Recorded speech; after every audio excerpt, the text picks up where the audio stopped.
different. And welcome to the Lao Jiaos Podcast. This is where we bring you unfiltered and unapologetic take on the news, current affairs, and all the things people pretend to understand. I'm your host, Jin Yong, and with me is fellow Lao Jiao, Thern Yang. How are you doing? Hey, doing good, bro, doing good. Today no technical issue. Background different because I'm in the office. Today busy. Is it your that's why office I in have to Ubi, do you in the say? office. Yeah. Office is in Ubi. Oh, but your office very white, eh? Now, today working late. Supposed to have a press car today. Dealer got some dates mixed up. Then so happens my dad needs a valet. Means we drive him home later because he's having dinner around the area. So, okay lah, everything lines up lah, sort of. Well, not for me, but you know. Okay, but talking about unexpected stuff, right? I think we need to talk about this loan shark harassment thing. 21-year-old food panda delivery driver Klinsman Tay suspected he had been unknowingly used as part of a loan shark harassment tactic. He accepted a nearly $50 cash on delivery order to a condominium, only to find that the supposed customer could not be contacted and the resident denied placing the order. So he discovered that multiple delivery riders had been sent to the same address, leading him to believe that the orders were intended to harass the household on behalf of illegal moneylenders, and he filmed the incident, lodged the matter with Foodpanda, and the police confirmed that a report has been made and investigations are ongoing. I think you have heard of me talking about this kind of shit before because I was on the receiving end of that. But you know what do you think of this like loan sharks and you know this kind of harassment tactic and like just sending delivery drivers and like food delivery people to like a person's home? Wait, you are the receiving end of this when? I didn't tell you this story, man. No, I didn't know about this. My previous mate, right? I think just 1 week plus into her employment, right? She supposedly borrowed money from Along. Okay, and then I think when she couldn't pay out or whatever shit, right? Then Along started sending all the Grab delivery lah, Alala Move lah, all this. Same cash on delivery. Then at one time you see like 4 or 5 delivery drivers come at one time, then it's like 11, 12 a.m. kind of shit lah. Apparently it happens so often that when Foodpanda receives this kind of thing, right, they're like, oh, another case, then like, they'll like, just go through the process and just say, okay, then the food, then you all take and eat on your own. I don't know who takes the cost lah, but it's a waste of time on a delivery driver's part lah. Yeah, what happened to that mate? Send back lah, bullshit, yeah. Because when she go and borrow money, right, she will need to say who's the guarantor ma. And then most of the mates, right, they'll put their house address as the guarantor one, which is their work permit lah. Their work permit, then they'll take picture, then at the back got your house address. Then they just send these kind of people to a house address. You make police report, right? Police will tell you, unless they doing something dangerous, right, we cannot step in. What you all can do is to not engage with them. They scold you, you just don't react. And then unless they really like come to your house, right, they like make you feel endangered, then you call the police can, or else nothing to do. So we just have to wait like 3-4 weeks before the thing just die off lah. Yeah, it reminds me of a former colleague also. After he left the company I work for, a month later, then suddenly I think this is a licensed moneylender, not an Along, but apparently he used a company address to borrow money. Oh, that's damn stupid. Okay. Would like to believe this was a licensed moneylender or something, or a debt collector or something. Came to our office asking for the person, my ex-colleague. They were like, hey, he hasn't worked here anymore, bro. How long has it been? A month or two already, that kind of thing. It's like, so we're like, it was like a random afternoon after lunch. It was a slow afternoon. But what do I think about this? Honestly, these loan sharks need to have better things to do lah. All these food delivery guys work hard. Rain or shine. I mean, I have friends who do food delivery. I don't know. Like they mentioned, like sometimes taking all this like cash on delivery jobs are a bit risky. Yeah, like a bit at sus. least a bit sus, right? Because at least you take with card, right? It's just easy because before you go there, you're paid already. So if you want to dump the food because perhaps the customer's a zibai, okay lah, that kind of thing. For the life of me, right, I don't understand why they cannot just go full cashless. Because I think in Singapore's context, right, can totally go full cashless one. I don't understand why must cash on delivery. I agree. I actually agree. Actually, this not only for like food delivery platforms and whatever not, right? Most of our heartland shops already have some form of cashless payment. Yeah, be it correct. QR code, be it like Next some of them QR. even accept some of them even accept card. Most of them accept the Q. Most of them accept some form of QR code or another. The ones I don't understand are those that only still insist on using cash. It is 2026. Why are you still using cash and only accepting cash? Are you trying to skirt your taxes? I don't know about you, but I am the sort of jackass who doesn't carry cash, and also I don't like touching cash because same. I don't like. Yeah, the wallet so ever fat, since you want to put in your No, not only that. Okay, when you go to places like Japan, bopian, that one must carry cash. But ever since COVID, I've been very like I'm a bit germophobic lah. I've been a bit germophobic. Cash is like one of the dirtiest things Waste that of you time. can touch your hands with, and I cannot stand it. If you ask me, there is a very simple solution. Just go full cashless. Or if you still want to have cash on delivery option, friends in Indonesia that tell me, right, they have cash on delivery, but it's only for customers that I think the first 5 transactions, you prove that you pay on time and through cashless. Or else they won't allow cash for delivery, or like you are not a long enough customer on the platform or whatnot. I think you have to clock certain mileage or prove to them that you're a legit customer before they allow cash on delivery. Yeah, but I think for Singapore, right, if you want to go do this, I think easiest just go full cashless. Don't do this kind of cash on delivery. Then all this Along got this kind of cheap way to go harass people. Damn That's stupid. Okay, so the next part is segment of the week. Thern, you're doing a segment of the week. What would you like to share? I've had a string of hatchbacks. The last 3 cars I tested. Maybe you can put the photos here. The first being the MG4 Urban. Great little car. So much leg room. The back looks pretty cute in my opinion. Second is the Neo Firefly, which I had. And then the one I just got out of on Monday was the Aeon UT. But honestly, the one I want to talk about today, even though I had a string of 3 hatchbacks, the one I want to talk about today is the Neo Firefly. It's 177,000, almost 180 grand. Oh, It's a lot of money for not for yeah. for a small car. And then the battery range, well, isn't the best. 320 on a full charge. But the whole theme of the car is just concentric circles. And you see on the exterior, the interior, it's lovely. Even the seat has the little circle pattern. It is so nice. The colors, the press car was a neon green. Such a My cute favorite car. color. Yeah, I know. Those kind of like really bright, flashy greens. I loved it on this car. Like, oh, and best part, it's rear-wheel drive. The steering for this kind of electric hatchback actually had a little bit more feel. I mean, not much feel, but a little bit more. The car was like a bit more exciting to drive, more lively. It's just tremendously cute. Like, I put it on socials. I posted it. People are like, bro, that car is so cute. So every friend I fetched in that car is like, bro, this car is so cute, bro. The color is so nice, bro. The design of the circles and everything. Because the electric car got frunk, right? The front trunk or front boot. The one on the Neo Firefly has a drain plug. So Neo told me, if you want, fill this up with ice and then put some drinks inside, that kind of thing. Which I did. I filmed the video with it, so I'll release the video soon. But I have a photo of the frunk just filled with Coke and ice. That's pretty cool. That's pretty cool. Then I thought, just take out a drain plug, drained it, and then all was good. Easy. So before our episode, a word from our sponsor. This week's episode of the Chit Chatter is brought to you by our friends at SMSDome, a Singapore-based marketing company that helps brands reach households through targeted campaigns. They're the team behind the Tri-Lay booklet, a curated pack of deals, promos, and freebies from different brands across Singapore. Now, this National Day edition is their featured booklet for the months of July and August, available as both an e-booklet and a physical coupon pack delivered right to residents' letterboxes and screens so you can discover new products and stretch your dollar this National Day. Inside the Tri-Lay National Day e-booklet, you will find a feature from LY Lifestyle, the team behind Vital G, a body maintenance cream with glucosamine and MSM that is designed to help relieve pain and discomfort beyond traditional analgesics. Their cream is highlighted for issues like trigger finger, plantar fasciitis, frozen shoulder, night leg cramps, sports injuries, and general joint or muscle soreness, making it a handy option if you are dealing with aches from work, exercise, or daily life. In this edition, they are running a National Day online special where you get 1 free dentifrice mousse with every purchase of Vital G made online between 20 July and 31 August, while stocks last. So it is the perfect time to scan the LY Lifestyle page, order Vital G, and redeem the freebie during the promo period. So whether you are hunting for dining deals, beauty promos, everyday essentials, or a meaningful cause to support, the Tri-Lay National Day edition has something for everyone. Just head to the link in our episode description to check out the latest Tri-Lay National Day e-booklet today. And now, back to the episode. Okay, so on to our main news segment. The first news, a 68-year-old retiree in Tampines has drawn attention for spending his retirement documenting littering and illegal parking from his HDB flat using a long zoom camera, then submitting the evidence to NEA. Now, Mr. Tan, who says he keeps written records and makes money trips to report offenders, believes he is helping to keep his neighborhood clean, claiming that littering cases has declined since he started,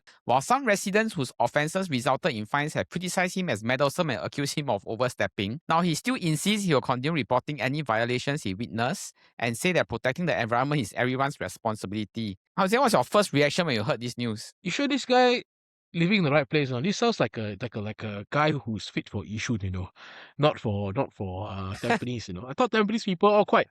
I thought Tampines strikes me as a very laid back Very chill. kind of town. Yeah, Bedok, Geylang, Paya Lebar, that side all quite 热闹 one. yeah, There's like all the Xiaolang people all in Chai Chi. Then you go towards like Tampines, Simei, Tampines, Pasir Ris that side. People all there a bit more, relax, chill. Hey, bro, yeah, giant tension, that kind of thing. yeah. So that's always my opinion.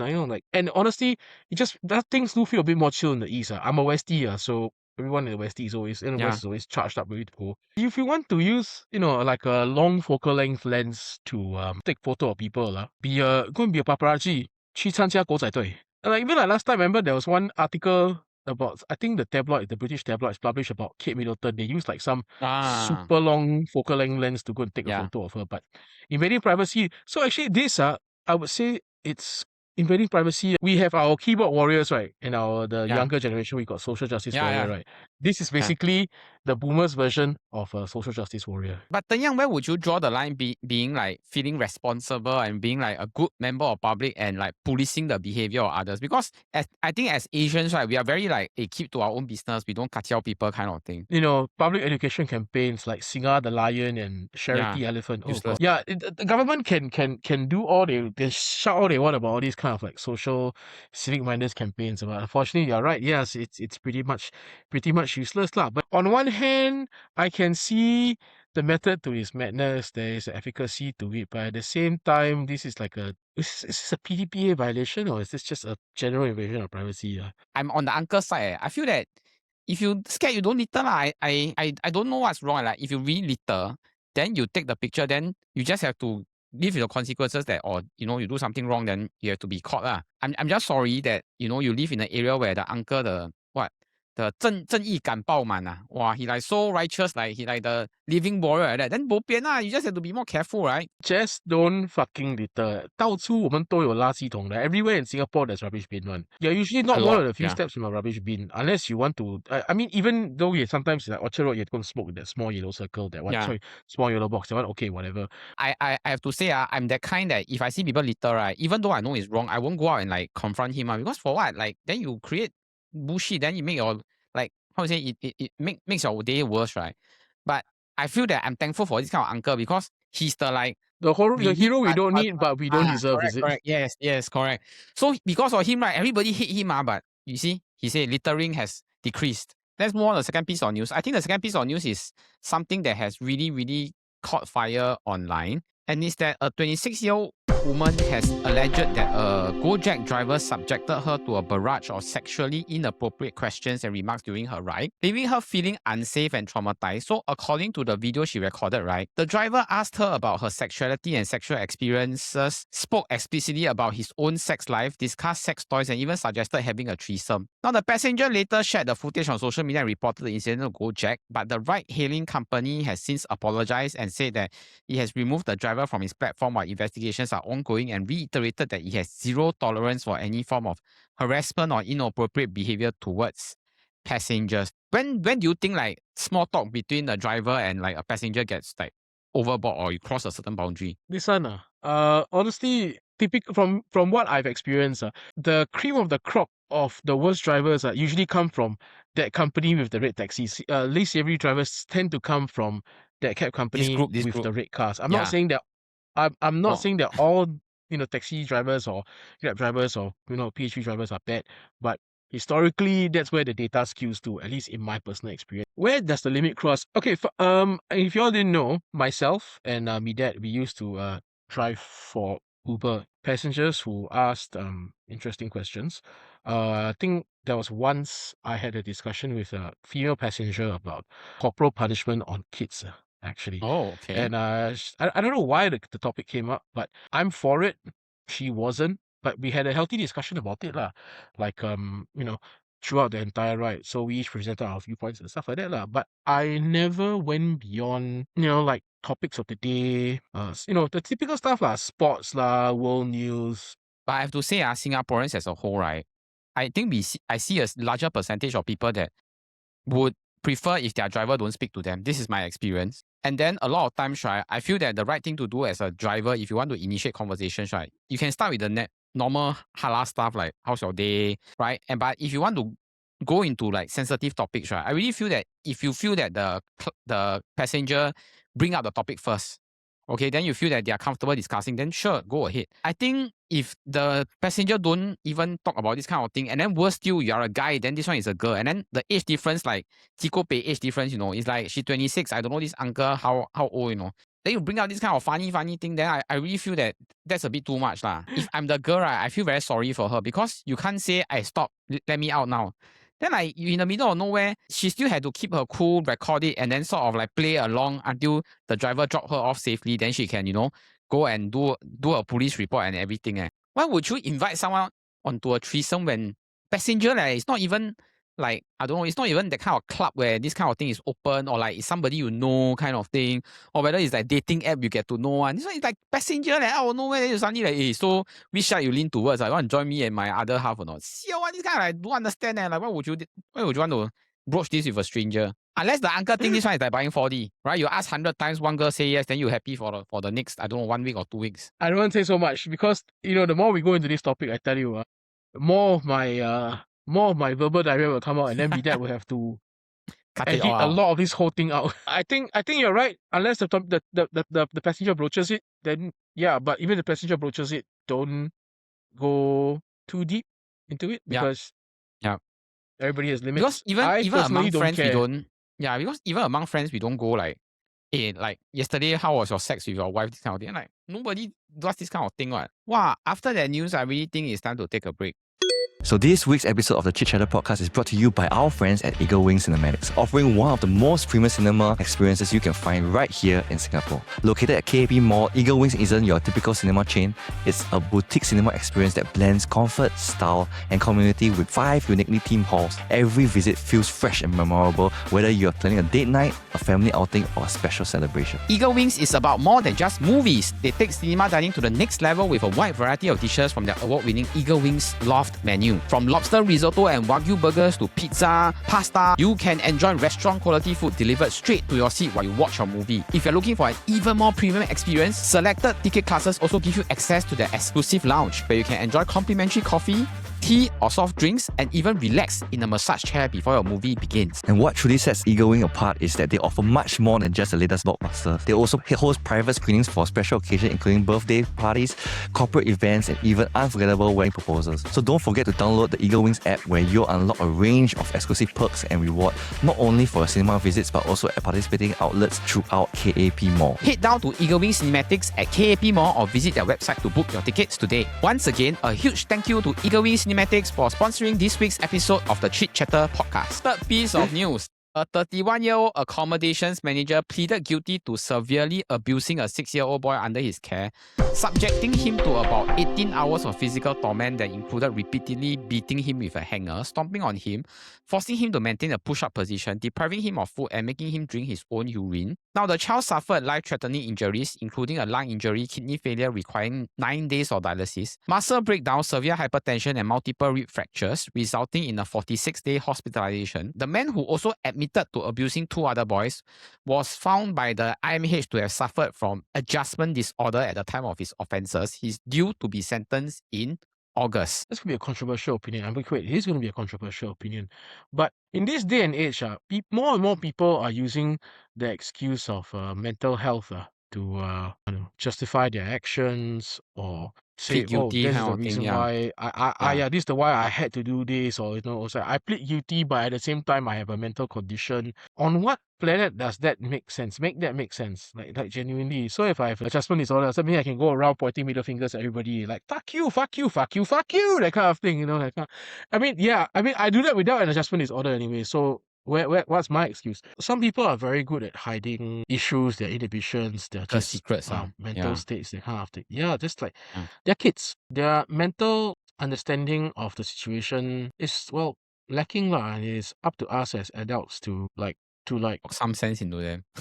make it make sense that kind of thing. But it's a balance, I guess. But at the same time, there's still really no excuse for violence against kids It caused the kid to have lung injury, kidney failure, muscle breakdown, severe hypertension, multiple rib fractures. This is assault. I'm pretty sure Tanya and me got beaten when we were growing up.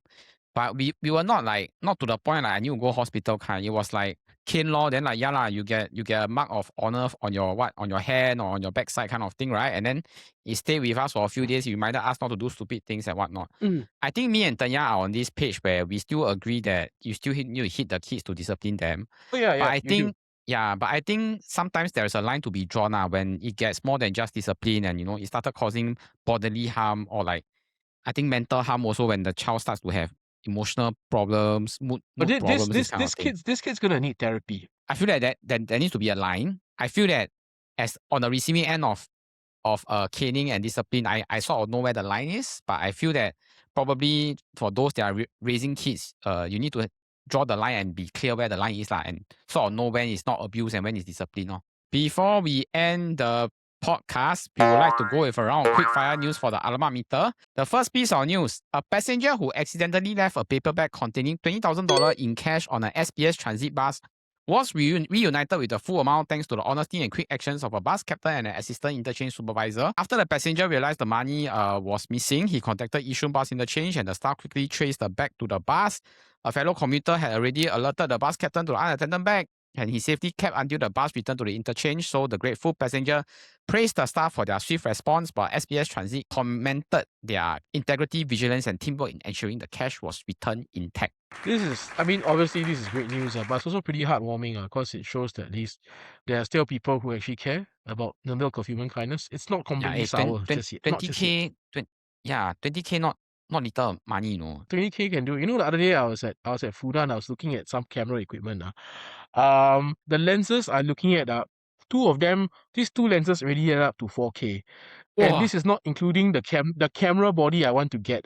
Second piece of news, a gym in Hangzhou, China cancelled a man's 3-year membership and refunded the unused portion of his fees after receiving repeated complaints from other members about his strong body odor during workout. The gym said it had previously tried accommodating him by assigning him equipment in the corner and encouraging him to exercise during off-peak hours, but the complaints still persisted. So as a goodwill gesture, the gym provided him with a 3-year membership at another fitness center. And then, he was refunded his leftover time for the membership. This one, I don't know. I find it kind of sad, actually. Like, the man's just trying to keep fit. And then, okay, I know as a big guy, I sweat a lot more. Also, very cautious about I smell. So I'm thankful I don't when I sweat. I sweat, yeah, we all smell. I also do smell, but I don't smell like horrible. So I think we can just call this plain Alamak. Strong also. That was our Lao Jiaos Podcast. If you enjoyed the episode, please remember to like and subscribe. We have an episode that comes out every Friday. But at the same time, if you're into football, with the Football Kaki that drops every Wednesday, and our GoJek show where they interview fun and amazing guests from around Singapore every Monday. Now we hope that everyone has a great week ahead. But remember, we don't always talk cock, but sometimes we do. Talk cock.